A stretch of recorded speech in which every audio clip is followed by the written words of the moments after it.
And welcome back to Bayou Time. I'm Martin False. And I didn't have a chance to make it to the birthday party yesterday, but I did have a chance to FaceTime Miss Frances Parr. And if you can recall, we had her on TV for her 100th birthday.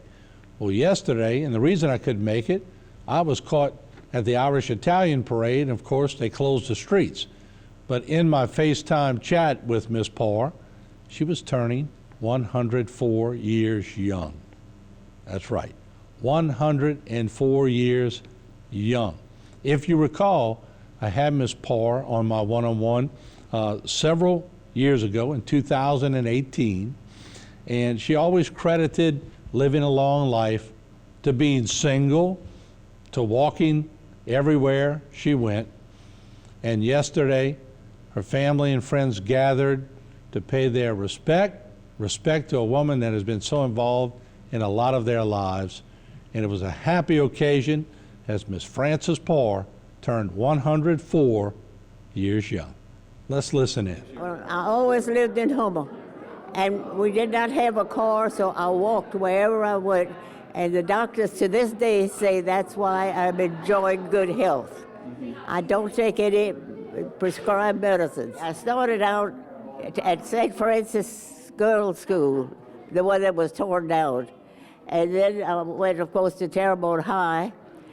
And I graduated when I was barely 17. And when I started teaching, I was barely 19, teaching some of the pupils who were there when I was in school. And then after that, I joined the service. And I joined the WACS and spent 2 years in Italy during the war. It was a very interesting experience, I'll tell you. And I always have been very curious. So whenever I had a few hours off, I would get a little handbook and walk around Naples and find interesting places. And then when I had a chance to go somewhere, a different place, I always took that opportunity. And as a result, I went to Egypt and Palestine when I was in the Army in Italy. And so I continued traveling when I started working. And I took a few pupils with me. I wanted them to travel and see the world and know there was some place besides Louisiana. I went 2 places I was almost sorry I had gone. One of them was Panama. I saw the people were so poor there and didn't fix up the places at all. And the worst place was Greenland. Well, after the war, I did not go back to teaching. I went into the insurance business, and that was very interesting. It was something entirely different. I had never worked in an office before, and I learned how to work in an office, and I found that much easier than teaching school. I couldn't believe that there had been so many changes while I was away. I was away just a little over 2 years.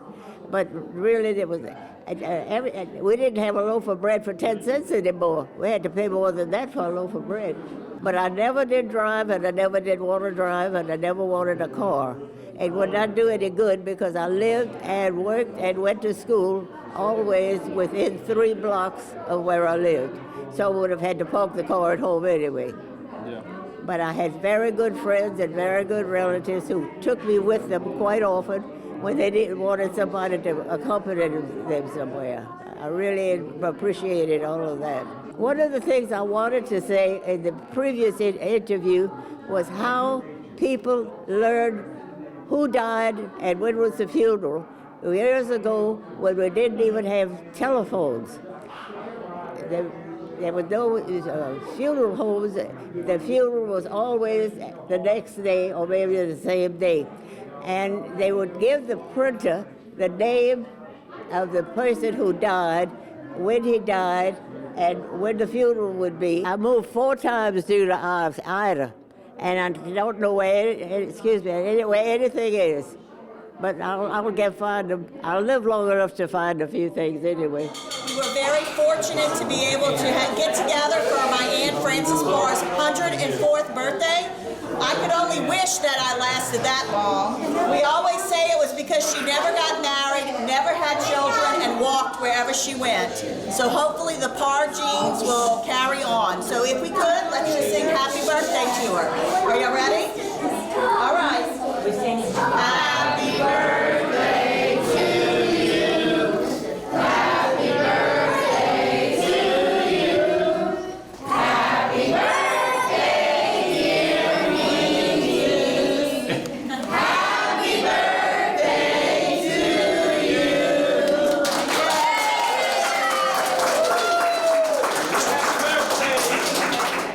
We'd like to congratulate Ms. Parr on her birthday. Certainly a tremendous feat here in the area, and by the grace of God, she's still doing very well. In my chat with her by phone, she does really, really well. And certainly we want to congratulate her on behalf of HTV and the entire crew. I want to thank Jason Serenier for going out there and filming that birthday party.